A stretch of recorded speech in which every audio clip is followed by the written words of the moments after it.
नमस्कार दोस्तों, जीवन की ओर चैनल में आपका हार्दिक स्वागत है। आज मैं आपको प्रदोष वर्ष की कथा के बारे में बताने जा रहा हूँ। पूर्व काल में पुत्रवती ब्राह्मणी थी। उसके 2 पुत्र थे। वह ब्राह्मणी बहुत ही निर्धन थी। दैव योग से उससे एक दिन महर्षि सांडिल्य के दर्शन हुए। महर्षि के मुख से प्रदोष व्रत की महिमा सुनकर उस ब्राह्मणी ने ऋषि से पूजन की विधि पूछी। उसकी श्रद्धा और आग्रह से ऋषि ने उस ब्राह्मणी को शिव पूजन का उपयुक्त विधान बतलाया और उस ब्राह्मणी से कहा, तुम अपने दोनों पुत्रों के शिवजी की पूजा कराओ। इस व्रत के प्रभाव से तुम्हें 1 वर्ष के पश्चात पूर्ण सिद्धि प्राप्त होगी। उस ब्राह्मणी ने महर्षि शांडिल्य के वचन सुनकर उन बालकों के सहित नतमस्तक होकर मुनि के चरणों में प्रणाम किया और बोली, हे ब्राह्मण, आज मैं आपके दर्शन से धन्य हो गई हूँ।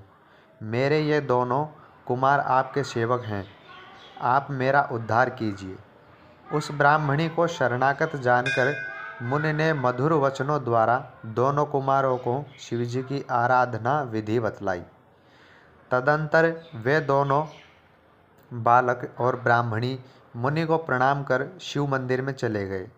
उस दिन से वे दोनों बालक मुनि के कथानुसार नियम पूर्वक प्रदोष काल में शिवजी की पूजा करने लगे। पूजा करते समय उन दोनों को 4 महीने बीत गए।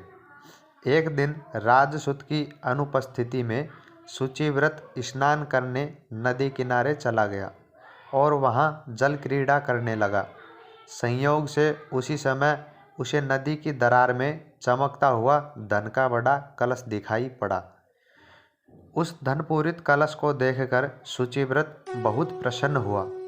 उस कलश को वह सिर पर रखकर घर ले आया। कलश भूमि पर रखकर वह अपनी माता से बोला, हे माता, शिवजी की महिमा तो देखो। भगवान ने इस घड़े के रूप में मुझे अपार संपत्ति दी है। उसकी माता घड़े को देखकर आश्चर्य करने लगी और राजसुत को बुलाकर कहा, बेटे, मेरी बात सुनो। तुम दोनों इस धन को आधा आधा बांट लो। माता की बात सुनकर शुचिव्रत बहुत प्रसन्न हुआ, परंतु राजसुत ने अपनी असहमति प्रकट करते हुए कहा, हे माँ, यह धन तेरे पुत्र के पुण्य से प्राप्त हुआ है।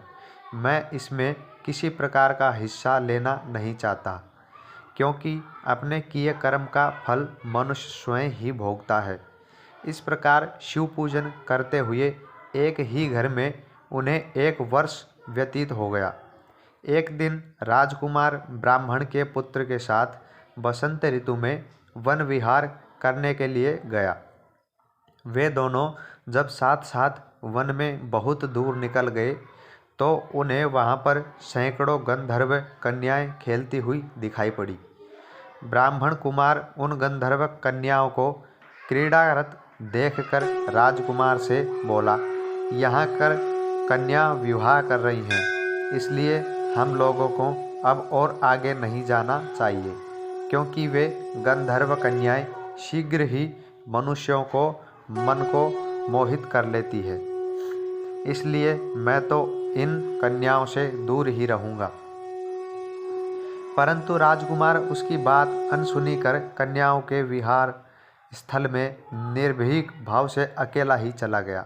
उन सभी गंधर्व कन्याओं में प्रधान सुंदरी उस समय आए हुए राजकुमार को देखकर मन में विचार करने लगी कि कामदेव के समान सुंदर रूप वाला राजकुमार कौन है। उस राजकुमार के साथ बातचीत करने के उद्देश्य से सुंदरी ने अपने सखियों से कहा, सखियों, तुम लोग टिकट के वन में जाकर अशोक, चंपक, मौलश्री आदि के ताजे फूल तोड़ लाओ। तब तक मैं तुम्हारी प्रतीक्षा में यहीं रुकी रहूंगी। उस गंधर्व कुमारी की बात सुनते ही सब सखियां वहां से चली गई। सखियों के जाने के बाद वह गंधर्व कन्या राजकुमार को स्थिर दृष्टि से देखने लगी। उन दोनों में परस्पर प्रेम का संचार होने लगा। गंधर्व कन्या ने राजकुमार को बैठने के लिए आसन दिया। प्रेमालाप के कारण राजकुमार के सहवास के लिए वह सुंदरी व्याकुल हो उठी और राजकुमार से प्रश्न करने लगी, हे कमल के समान नेत्रों वाले, आप किस देश के रहने वाले हैं? आपका यहाँ आना क्यों कर हुआ?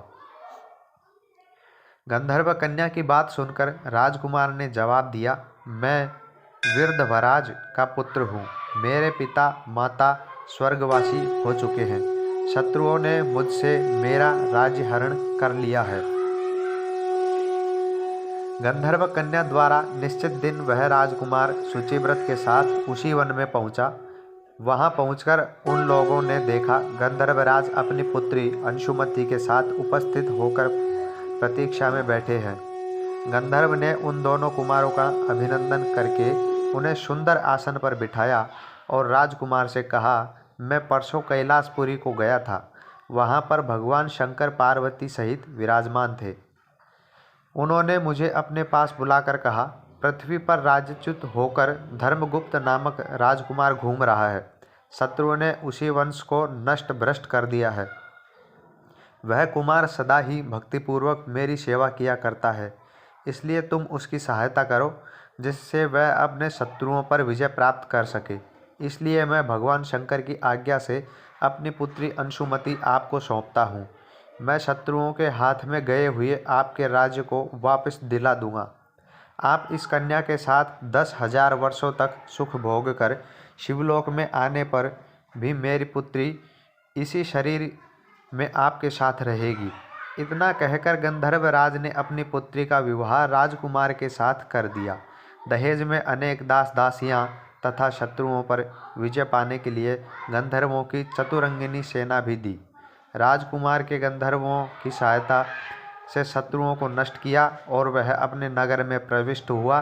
मंत्रियों ने राजकुमार को सिंहासन पर बैठकर राज्याभिषेक किया। अब वह राजकुमार राजसुख भोगने लगा। जिस दरिद्र ब्राह्मणी ने उसका पालन पोषण किया था, उसे ही राजमाता के पद पर आसीन किया गया। यह शुचिव्रत ही उसका छोटा भाई बना। इस प्रकार प्रदोष व्रत में शिव पूजन के प्रभाव से वह राजकुमार दुर्लभ पद को प्राप्त हुआ। जो मनुष्य प्रदोष काल में अथवा नित्य ही इस कथा को श्रवण करता है, सुनता है, वह निश्चय ही सभी कष्टों से मुक्त हो जाता है, सभी भयों से मुक्त हो जाता है और अंत में वह परम पद का अधिकारी बनता है।